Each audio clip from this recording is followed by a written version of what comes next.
decided to do it. And I think they've been pretty successful. I think people have enjoyed them. So onward we go.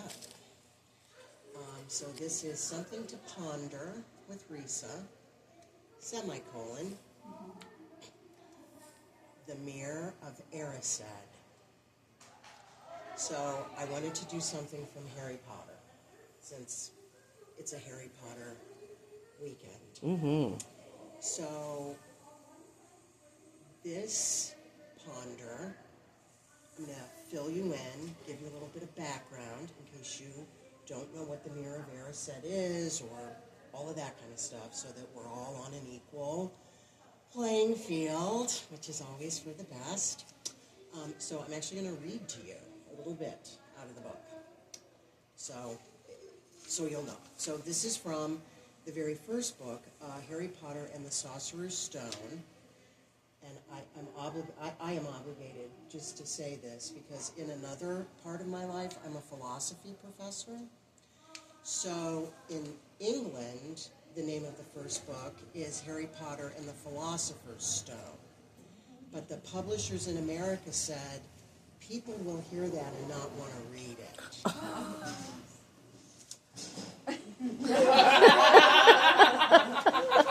Ponder that. Yeah, ponder that. No semicolon there. No semicolon there. So, in the very first book, Harry and Ron are staying at Hogwarts over Christmas. Most students go home.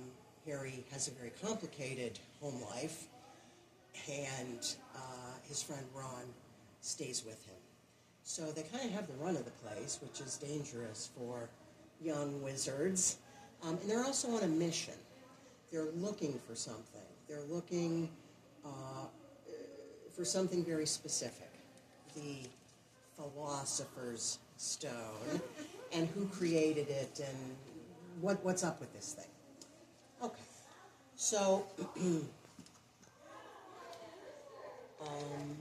Harry is wandering around Hogwarts at night because he's bored, right? He's awake.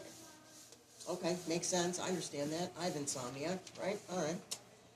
So Harry's walking, and it says he had been very close, very, very close.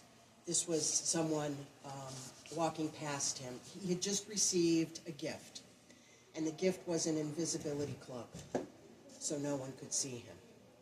All right.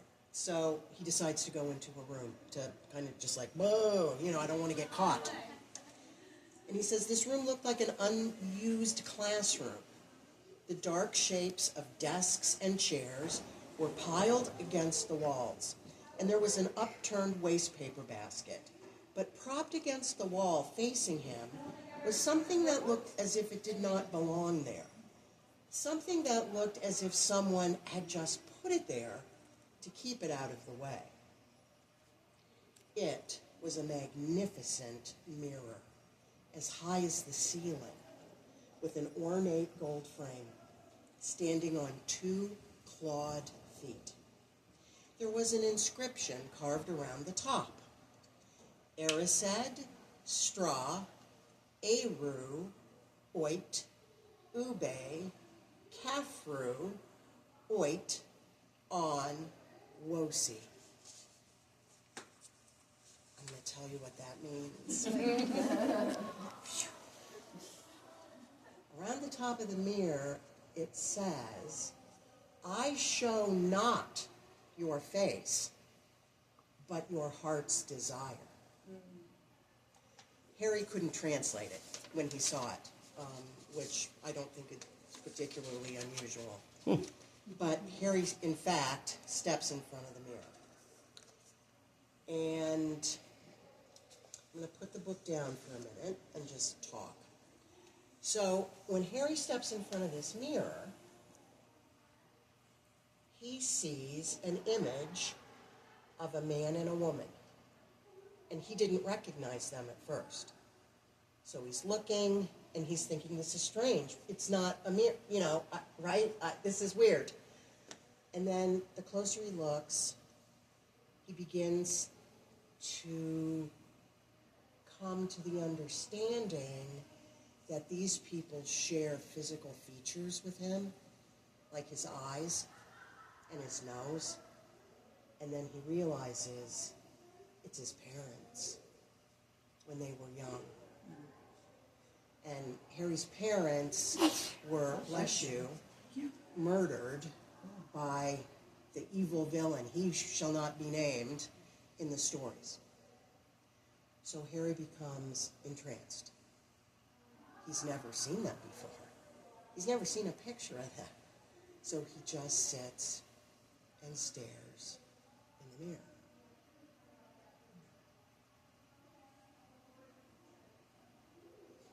And then he gets up, right? He goes back to his residence hall room, his dorm room, and he wakes Ron up. He's like, Ron, you've got to come with me. You have to come with me.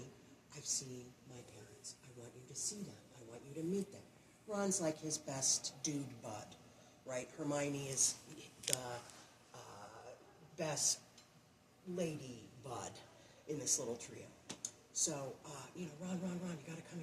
Great, okay, good. So Ron's like, okay, let's go tomorrow night. Mm-hmm. Okay, all right. So the day passes very slowly for Harry, and that night then they have to sneak out again because it's past curfew, right? You're not supposed to be out. They huddle under the invisibility cloak. They sneak to the room, and Harry says, okay. He goes, look, I want you to look at them. Stand in front of the mirror. And Ron stands in front of the mirror. And he looks in the mirror and he says, I don't see your parents. And Harry's angry and confused and sort of like that, are you calling me a liar? And I don't understand this. And Ron's like, no, what I see is I'm head boy, which is like head of the senior class or whatever, right? It's an important job when you're at a boarding school. He's like, I'm head boy. He said, I'm holding the Quidditch Cup, right? I'm an amazing Quidditch player. And Harry's like, what? So, Harry gets in front of the mirror. And Harry sees his parents. And they don't understand this. That's why they need Hermione. She's kind of the brains of the operation in a way. So they're pondering. They go back to bed. And Ron's had the novelty of it. He's let it go. Harry, absolutely not. Harry goes back. So I'm going to pick up again from the book. That third night, Harry, found his way more quickly than before. He was walking so fast that he knew he was making more noise than was wise, but he didn't meet anyone.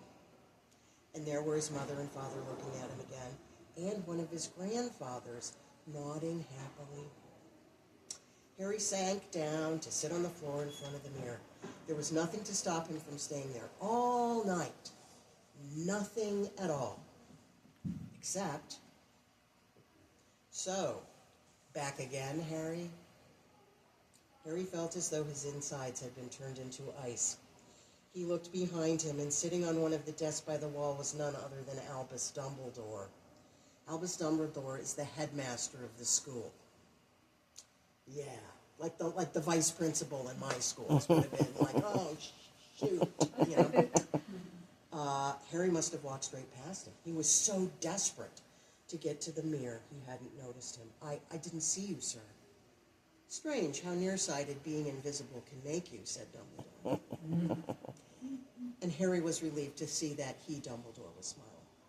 So, says Dumbledore, slipping off the desk to sit on the floor with Harry, you, like hundreds of people before you, have discovered the delights of the mirror of Erised. I didn't know it was called that, sir. But I expect you've realized by now what it does. It shows me my family. And it showed your friend Ron that he was head boy. How do you know? I don't need a cloak to become invisible, said Dumbledore. Now, what do you think? Can you think what this Mirror of Erised shows us at all? And Harry shook his head.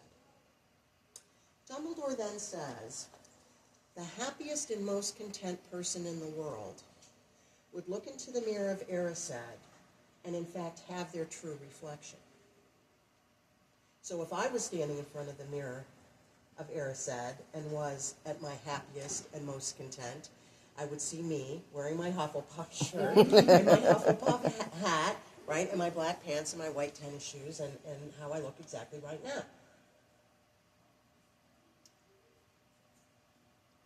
Harry asked Dumbledore, is that what you see?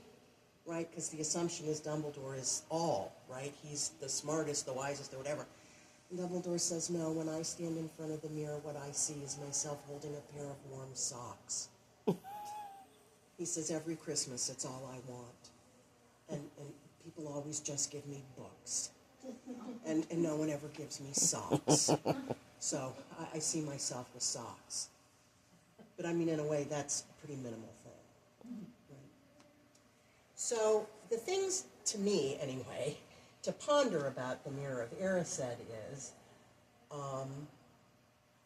for one thing, what do you think you would see if you looked at it?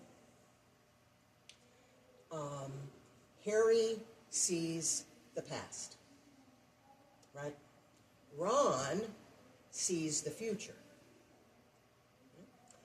Harry sees something he can't change, right, that will never really happen. Ron, on the other hand, he's kind of doofusy, so I think he's probably not going to be head boy, like the smartest kind of boy in his year or whatever. But if you've read the books, you know Ron does become a pretty good Quidditch player, right? So Ron looks into it, the mirror, and sees something to aspire to. Like, okay, maybe I can be head boy. Maybe I can be a better Quidditch player. Maybe our house could win the Quidditch Cup. Right? So their reactions are very, very different. Right? One reaction is paralyzing. Right? Harry's situation is paralyzing. He's just sitting there for hours and hours and hours. Ron looks, yeah, it's pretty cool. Okay, I could be that. I'm done. I'm moving on. Right? I have something I could do. Dumbledore claims that what should be aspired to is to be 100% in the moment. Right? It's a very, it's a very Buddhist kind of idea that like be in the moment, live in the moment, be aware of all the things around you right now, this very second. Don't be thinking too much about the future. Don't be thinking too much about the past. Think right now about this amazing fire, this cozy lodge, my dulcet voice, my story, right? The cup in your hand, the cocoa you're drinking. Be right here, right now. And if we can learn to be right here, right now, allegedly, according to Dumbledore, it will make us happy. We become less happy when we go forward and live only for the future, or go backward and wish for the past. Right? So I just came back from a trip with my husband and my sister, and we all went for the very first time to Universal Studios in Florida, and we were supposed to go last spring, and I got very sick, and we couldn't go, and it was like, because all of us had really, really looked forward to this, right, this thing in the future, and then it was like, nope, you got sepsis, you're in the hospital, you're not going anywhere, yeah. Like, okay.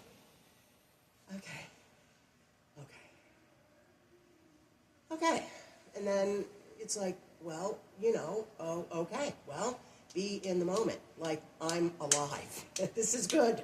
This is very, very good. Yay, right?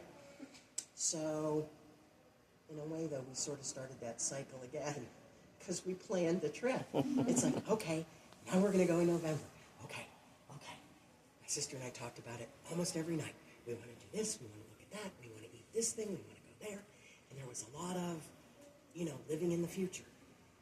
Even though we knew that can be troubling, right? That has its downside.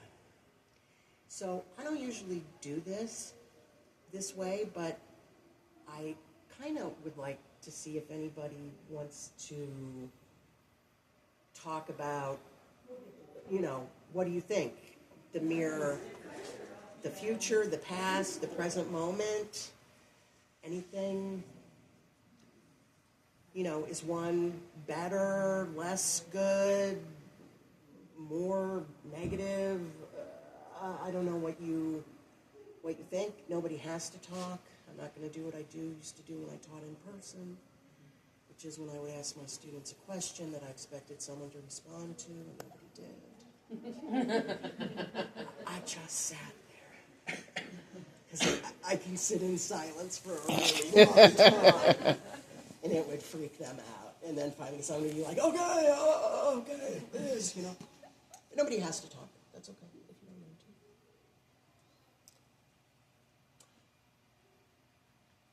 to. That question, because this comes from this book, the first book, and we're learning about the people and Harry,